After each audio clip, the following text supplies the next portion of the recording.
Sveiki. Ar kam nors teko patirsti tą jausmą, kai jautiesi visiškai išsekęs, tiesiog nes nuolat stengiasi visiems įtikti? Na, šiandien kaip tik ir pasigilinsim, kokia yra ta tikroji kaina, kurią mokame už nuolatinį norą būti maloniems ir kodėl pasirodo, autentiškumas yra kur kas vertingesnis už dirbtinę harmoniją. Ir štai, iškart pereikime prie esmės su šiuo klausimu. Ar kartais tas noras būti maloniam, paslaugiam, nepradeda slėpti to, kas esame iš tikrųjų? Ar neaukojame savo tikrojo aš? Taip, tas jausmas, kai atrodo lyg per tave tiesiog pervažiuotų. Pasirodo, jis turi ir pavadinimą. Tai malonumo spąstai. Ir tai tikrai spąstai, į kuriuos daugelis patenka. Tad panagrinėkime atidžiau, kaip jie veikia. Gerai, pažiūrėkime į šiuos pozymius. Ar kažkas iš šito skamba pažįstamai? Sakyti viskas gerai, kai viduje viskas verda? Apsimti papildomų darbų, nors ir taip jau visko per akis?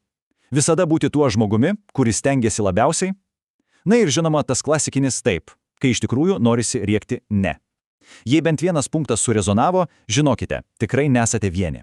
Tai yra, klasikiniai ženklai, kad gerumu gali būti piknaudžiaujama, nes kitiems tiesiog patogu, kai žmogus niekada neatsisako. Ir štai kur problema. Kai visada elgiesi maloniai, iš esmės duodi kitiems leidimą per save pervažiuoti. Jie tiesiog pasinaudoja tuo nenoru kelti bangų, kelti konflikto, kad pasiektų savo. Paprasta ir dėja labai veiksminga. Gerai, tai ką daryti? Galbūt tapti šiurkščiam ir nemalonon? Tikrai ne. Sprendimas yra visai kitur. Esmė – suprasti vieną fundamentalų skirtumą. Skirtumą tarp dviejų dalykų, kurie iš pirmo žvilgsnio atrodo labai panašus, bet iš tiesų yra visiškai skirtingi. Tai buvimas maloniu ir buvimas geru. Ši lentelė, manau, viską sudėlioja į vietas. Pažiūrėkime. Būti malonum – tai dažnai rūpintis tik išvaizda, kad viskas atrodytų gerai. O būti geram – tai kurti tikrą ryšį.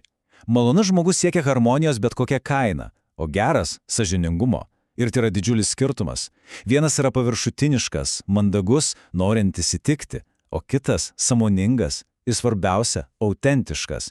Net jei tas autentiškumas kartais ir nepatogus.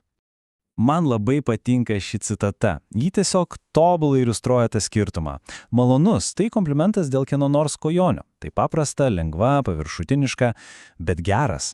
Geras tai pasakyti kam nors karčią tiesą, nes jį gulėjo ant širdies. Tam reikia drąsos, tam reikia gilumo. Tai kyla ne iš noro patikti, o iš tikro rūpesčio. Tačiau nuolatinis vaidinimas, tas malonus elgesys, jis kainuoja ne tik energiją ir laiką. Ta kaina yra daug didesnė. Koksgi tas tikrasis neautentiškumo pavojus? Atsakymas yra stiprus ir šiek tiek gąsdinantis. Tai tiesiog ištuština iš vidaus. Kai tai, ką darome išorėje, visiškai neatitinka to, ką jaučiame viduje, prasideda pavojingas procesas. Galima tai palyginti su medžiu, kuris miršta iš vidaus. Pagalvokime apie tai. Išoriškai medis gali atrodyti didelis, stiprus, žalias, metus. Bet jeigu jo vidus tuščias, supuvęs, tai tik laiko klausimas, kada jis pradės byrėti. Viena šaka, po to kita, kol galiausiai sugrius. Ir vėl grįžtame prie klausimo, bet šįkart jau savo. Ar kartais apima tas tuštumos jausmas? Galbūt todėl, kad vartojami žodžiai, kurie skamba gražiai ir maloniai, bet jie tiesiog nemaitina sielos, nepalaiko.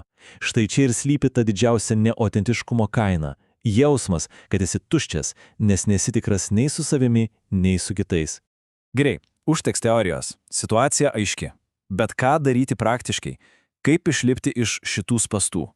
Pereikime prie, pavadinkime tai, atkaklumo įrankių rinkinėlio.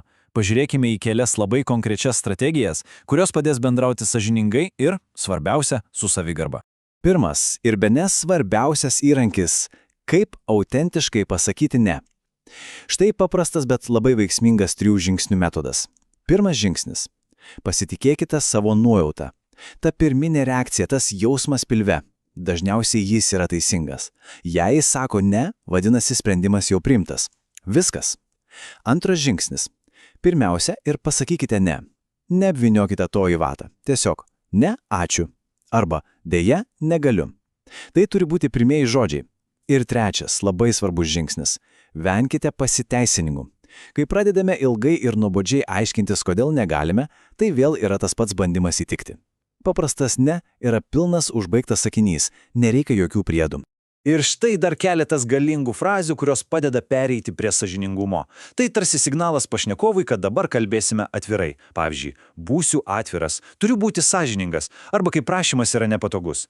Tai nėra kažkas, su kuo jaučiuosi gerai. Ar tiesiog, aš matau dalykus kitaip, arba man tai netinka. Atkreipkite dėmesį, čia nėra jokio grubumo. Tai yra tiesiog aiški, pagarbi savo pozicijos išraiška. Ir visa tai mus atveda prie pagrindinės idėjos. Prie tokios, sakyčiau, naujos filosofijos, kaip bendrauti su pasauliu. Autentiškumas prieš harmoniją. Ir štai ši citata puikiai apibendrina viską. Gerai tikti žmonėms, kol vienas iš jų esi tu pats. Genialu tiesa. Esmė juk netapti egoistu ir nustoti rūpintis kitais. Ne. Esmė tiesiog įtraukti save į tą sąrašą žmonių, kuriais rūpinamės. Na ir pabaigai klausimas apmąstymui. Toks mažas iššūkis savo. Kur šią savaitę galima būtų pabandyti būti ne maloniam, o tiesiog tikram, autentiškam. Kartais tas vienas mažas žingsnelis, vienas sąžiningas atsakymas gali pakeisti labai daug. Ačiū, kad buvote kartu.